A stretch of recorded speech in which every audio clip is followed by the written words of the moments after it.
ধূমপান করার পর নামাজ পড়লে নামাজ হবে কিনা?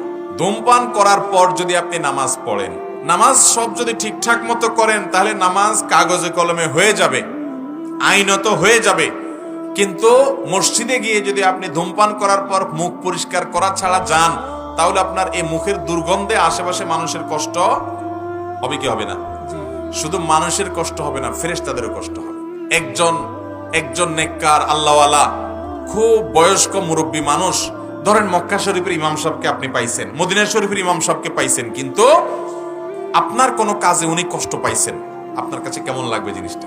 খুব খারাপ লাগবে না যে আমি এত বড় একজন আল্লাহর নেককার বান্দাকে কষ্ট দিলাম?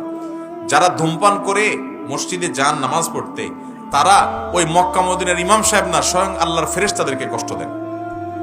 কারণ নবী করিম সাল্লাল্লাহু আলাইহি ওয়াসাল্লাম বলেছেন, তাতাআযাল মালাইকাতু বিমা ইয়াতাআযা বিহি বনু আদম।